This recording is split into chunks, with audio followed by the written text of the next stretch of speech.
صفحہ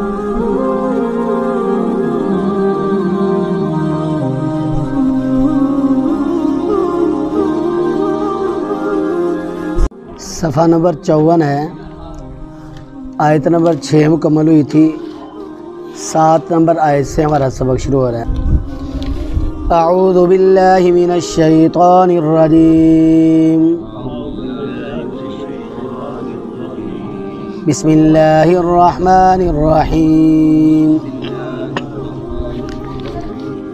ویل لکل افاک اثیم يسمع آيات الله تتلى عليه ثم يصر مستكبرا كأن لم يسمعها فبشره بعذاب أليم وإذا علم من آياتنا شيئا اتخذها هزوا أولئك لهم عذاب مهين من ورائهم جهنم ولا يغني عنهم ما كسبوا شيئا ولا ما اتخذوا من دون الله أولياء ولهم عذاب عظيم هذا هدى والذين كفروا بآيات ربهم لهم عذاب من رجز أليم صدق الله العظيم۔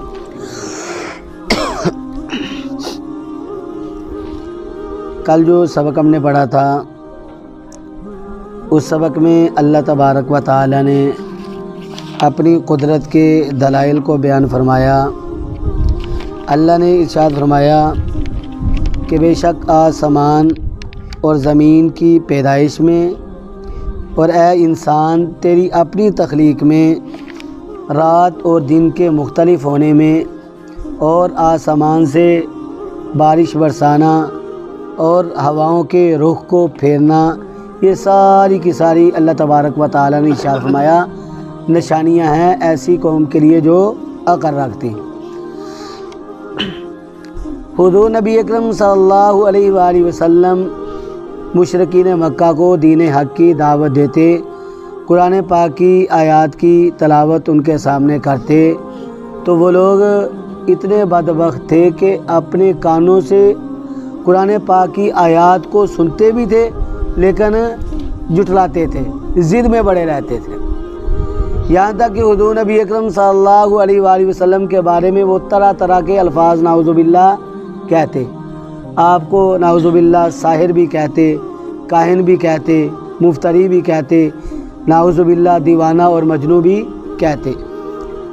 اللہ تبارک و تعالی نے ارشاد فرمایا کہ ایسے لوگ جو انبیاء پر بہتان باندھتے ہیں، ایسے لوگ جو حضور نبی اکرم صلی اللہ علیہ وآلہ وسلم پر بہتان تراشی کرتے ہیں، اللہ نے ارشاد فرمایا ان کے لیے کیا ہے؟ ویل، ہلاکت ہے۔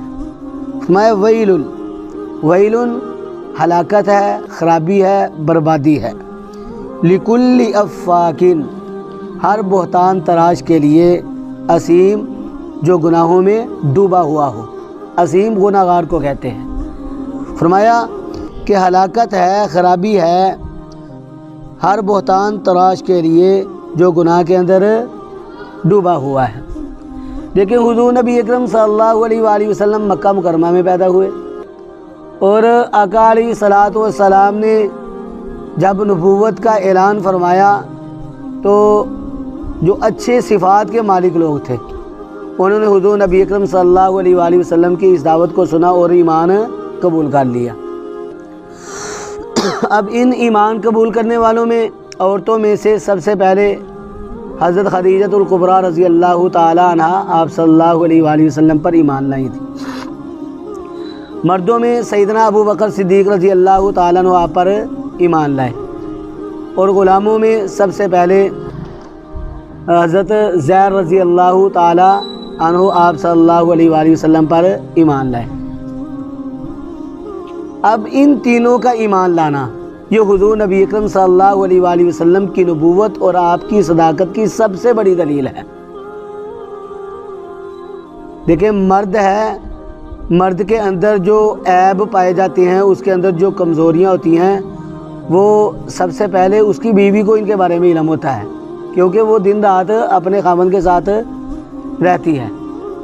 اب بیوی کو اس بات کا علم ہوتا ہے کہ میرے خاوند کے اندر یہ خوبی ہے اور اس کے اندر یہ خامی ہے، تو معاذ اللہ اگر حضرت خدیجہ الکبریٰ رضی اللہ تعالی عنہا حضور نبی اکرم صلی اللہ علیہ وآلہ وسلم کے اندر کوئی خامی دیکھتی تو وہ کیا کہتی؟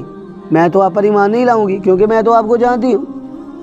لیکن حضور نبی اکرم صلی اللہ علیہ وآلہ وسلم تمام عیوب سے پاک تھے، آپ صلی اللہ علیہ وآلہ وسلم معصوم تھے، انبیاء معصوم ہوتے ہیں۔ سیدہ خدیجہ الکبریٰ رضی اللہ تعالیٰ عنہا آپ صلی اللہ علیہ وآلہ وسلم پر عورتوں میں سب سے پہلے ایمان لائیں، اور یہ حضور نبی اکرم صلی اللہ علیہ وآلہ وسلم کی نبوت اور آپ کی صداقت کی بہت بڑی دلیل ہے۔ ایسے ہی مردوں میں سیدنا ابو بکر صدیق رضی اللہ تعالیٰ عنہ سب سے پہلے آپ صلی اللہ علیہ وآلہ وسلم پر ایمان لائے۔ معاشرے میں جو جگری یار ہوتا ہے، یارانہ جو بچپن کا ہوتا ہے، اس یارانے میں ایک دوست اپنے دوست کی ہر خوبی اور خامی کو جانتا ہے۔ تو سیدنا ابو بکر صدیق رضی اللہ تعالیٰ عنہ آپ صلی اللہ علیہ وآلہ وسلم کے جگری دوست ہیں، لنگوٹیے یار ہیں۔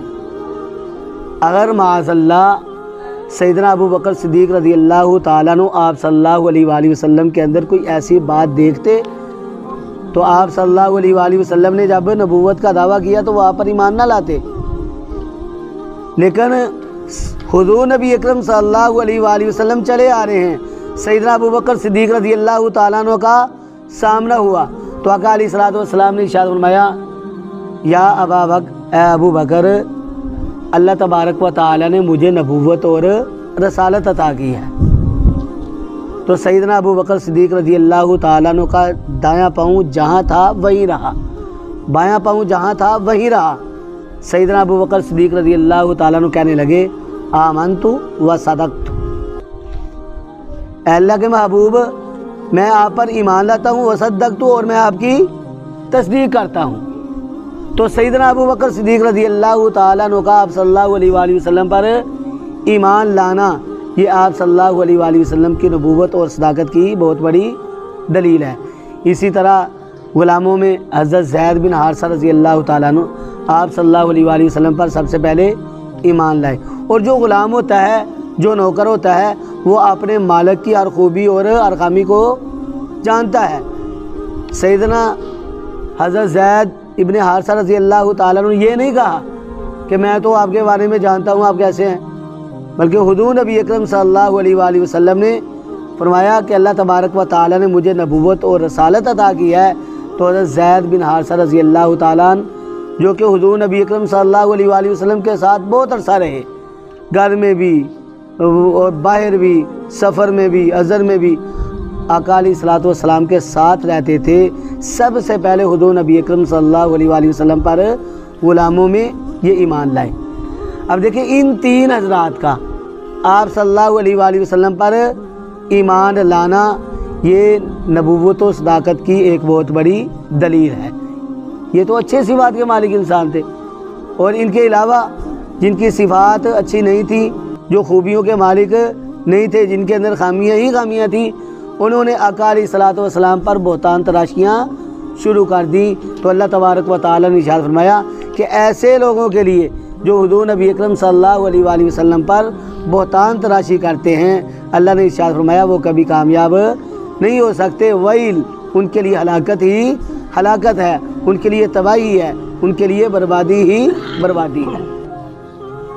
اور یہ بھی مفسرین لکھتے ہیں کہ ویل جہنم کی ایک وادی کا نام ہے۔ ایک جہنمی کو جب جہنم کے اندر پھینکا جائے گا تو 70 سال وہ آگ میں جلتا رہے گا، پھر اس وادی کی تہہ میں پہنچے گا۔ تو ویل ان لوگوں کے لیے ہے جو بہتان تراشیاں کرتے ہیں، جو گناہوں کے اندر ڈوبے ہوئے ہیں۔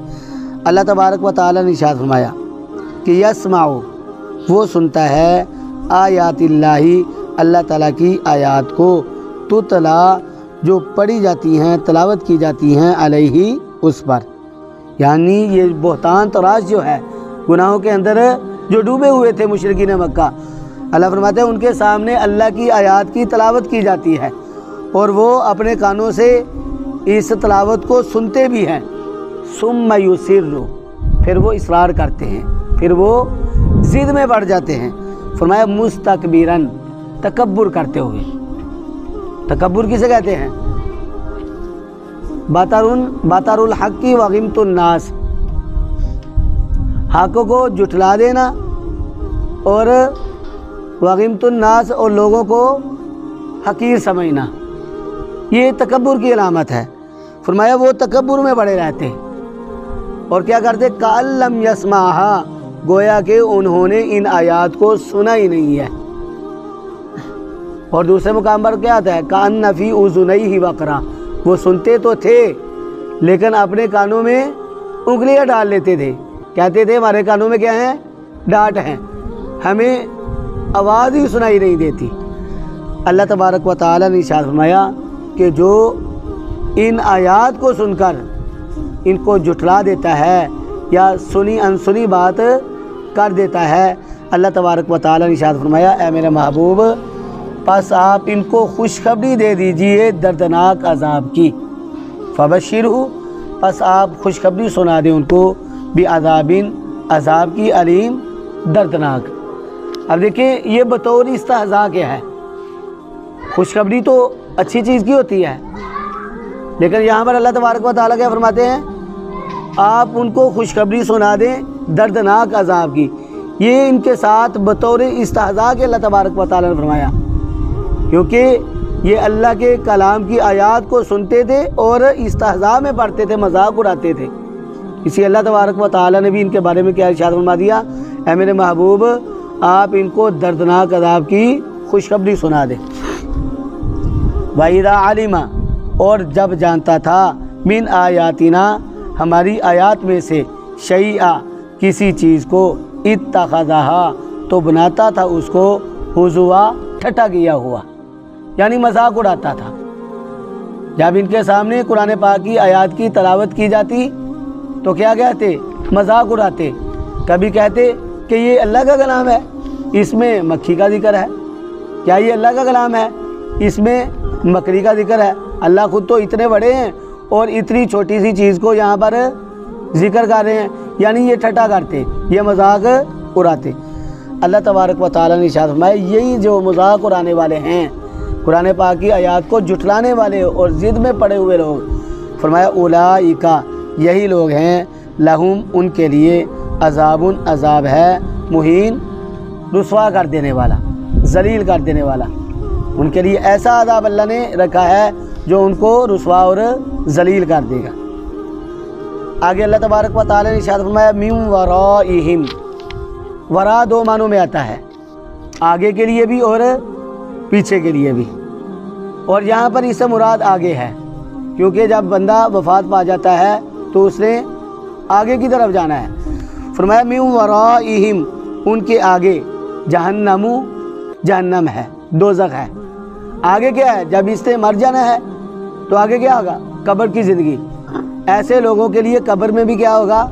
عذاب ہوگا، اور پھر جب آخرت کی زندگی اس کو نصیب ہوگی تو آخرت میں بھی وہ عذاب کے اندر مبتلا رہے گا۔ اللہ نے ارشاد فرمایا من ورائہم، ان کے آگے، جہنم، جہنم ہے، دوزخ ہے، ولا یغنی، اور نہیں کفایت کرے گا، عنہم، ان سے، ما، وہ، کسبو، جو انہوں نے کمایا، شیئن، کچھ بھی، کوئی بھی چیز انہوں نے جو کمائی ہے دنیا کے اندر، مال ہے تو مال ان کو کفایت نہیں کرے گا، اس دن مال ان کے کسی کام نہیں آئے گا، اولاد ہے، اولاد کسی کام نہیں آئے گی، جائیداد ہے، کسی کام نہیں آئے گی۔ اللہ تبارک و تعالیٰ نے ارشاد فرمایا ولا متخذوا، اور نہیں کام آئے گا، ما، جو، اتخذوا، انہوں نے بنا لیا، من دون اللہ، اللہ تعالیٰ کے علاوہ، اولیاء، کارساز، اللہ کے علاوہ جو انہوں نے معبود بنا لیے، کارساز بنا لیے، وہ بھی ان کے کچھ کام نہیں آ سکیں گے۔ حبل کسی کام نہیں آئے گا، لات کسی کام نہیں آئے گا، منات کسی کام نہیں آ سکے گا، اور عزا بھی ان کے کسی کام نہیں آ سکے گا۔ اللہ نے ارشاد فرمایا وَلَهُمْ، اور ان کے لیے، عذاب، عذاب ہے، عظیم، بہت بڑا، عظیم،